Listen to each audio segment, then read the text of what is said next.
Hello बच्चों, let's read the question. The question says that resonance structure of molecule does not have. तो यहाँ पर आपको बोला गया है कि मॉलिक्यूल के रेजोनेंस स्ट्रक्चर के पास क्या नहीं होता है. A, higher energy than their hybrid structure. B, identical arrangement of atoms. C, the same number of paired electrons. And D, always equal contribution to the resonance hybrid. तो इसके लिए यहाँ पर हम की कॉन्सेप्ट लिखेंगे कि हमारा रेजोनेंस क्या होता है. सो resonance is a delocalization of pi electrons along a conjugated system. तो किसी भी conjugated system में पाई इलेक्ट्रॉन्स की क्या होती है, डीलोकलाइजेशन होती है. उसी को हम लोग क्या बोलते हैं, रेजोनेंस बोलते हैं. तब हम अपने पहले स्टेटमेंट की बात करते हैं. यहाँ पे दिया गया है कि resonance structure of molecule does not have higher energy than their hybrid structure. तो जो स्टेबिलिटी होती है, stability is inversely proportional to energy. इसका मतलब क्या हो गया कि एनर्जी जितनी कम होगी आपकी स्टेबिलिटी उतनी ही ज़्यादा होगी. तो जो हाइब्रिड स्ट्रक्चर होते हैं वो लीस्ट स्टेबल होते हैं रेजोनेटिंग स्ट्रक्चर के कंपैरिजन में. सो हाइब्रिड स्ट्रक्चर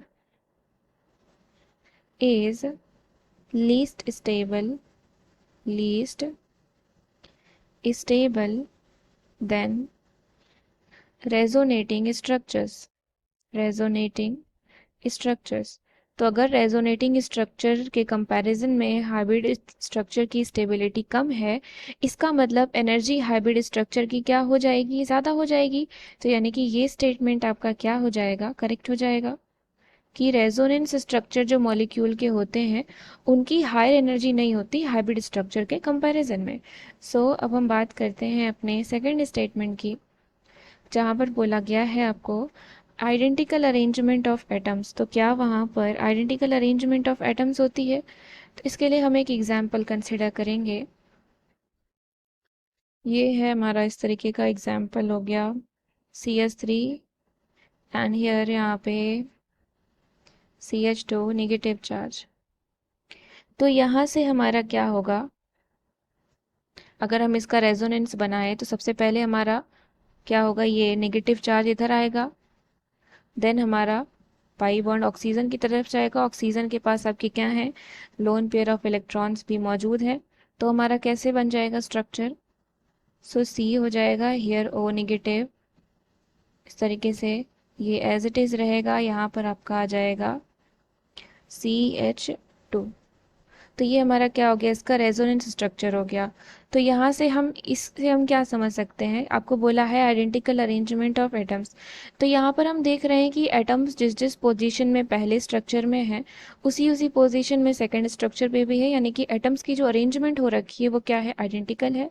सो यहाँ पे हम लिखेंगे आइडेंटिकल अरेंजमेंट ऑफ एटम्स. जो एटम्स की अरेंजमेंट है यहाँ पर वो आइडेंटिकल है. अब आपको थर्ड में बोला है the same number of paired electrons. तो यहाँ पे अगर हम देखें तो जो इलेक्ट्रॉन्स हमारे पेयरिंग में इन्वॉल्व हैं वो कितने हैं, दैट इज 2 2 4 2 6 2 8. यहाँ पे भी 8 इलेक्ट्रॉन्स इन्वॉल्व हैं. यहाँ पे 1 2 3 4 5 6 एंड 7 8 8 इलेक्ट्रॉन्स यहाँ भी इन्वॉल्व हैं. यानी कि जो नंबर ऑफ पेयर्ड इलेक्ट्रॉन्स हो गए वो सेम हो गए, यानी कि same number of paired electrons. तो यहाँ से हमारा स्टेटमेंट सेकंड और थर्ड हमारा वेरीफाई हो रहा है कि ये दोनों स्टेटमेंट आपकी क्या है, करेक्ट है, they are correct. Now come to third statement, जहाँ पर आपको बोल रखा है always have equal contribution to the resonance hybrid. तो यहाँ पे हम लिखेंगे each structure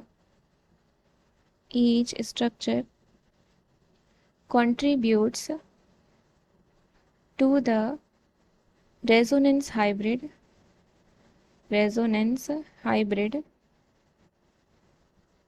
but some are greater contributors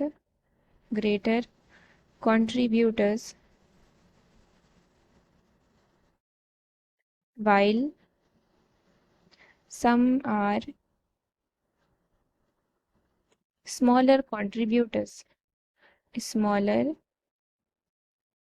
contributors. यहाँ से हमें ये समझ में आ रहा है कि हर एक स्ट्रक्चर जो होता है वो रेजोनेंस हाइब्रिड को कंट्रीब्यूट करता है, लेकिन कुछ अच्छे कंट्रीब्यूटर्स होते हैं और कुछ उतने अच्छे कंट्रीब्यूटर्स नहीं होते। तो ये किस चीज़ पे हमारा डिपेंड करता है? It depend on the energy of structure. Energy of structure, ये डिपेंड करती है स्ट्रक्चर की एनर्जी के ऊपर। और जैसा कि हमने पहले देखा कि जो स्टेबिलिटी होती है हमारी वो इन्वर्सली प्रोपोर्शनल होती है एनर्जी की। तो यानी कि अगर एनर्जी कम होगी तो स्ट्रक्चर स्टेबल होगा, और अगर स्टेबल होगा तो वो ज़्यादा कंट्रीब्यूट करेगा रेजोनेंस हाइब्रिड की तरफ। तो यहाँ से हम क्या लिखेंगे? So structure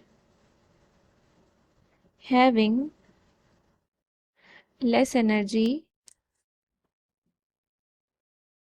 are more stable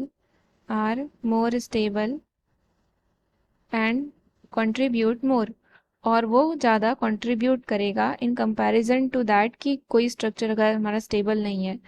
contribute मोर। तो यहाँ से हम देख रहे हैं कि इक्वल कंट्रीब्यूशन नहीं हो रही है। तो यहाँ पे आपको स्टेटमेंट में बोला है कि always equal contribution to the resonance hybrid. तो ये आपका स्टेटमेंट क्या हो जाएगा? इनकरेक्ट हो जाएगा। So option number D is the correct answer. I hope you understood it well. Thank you and best of luck.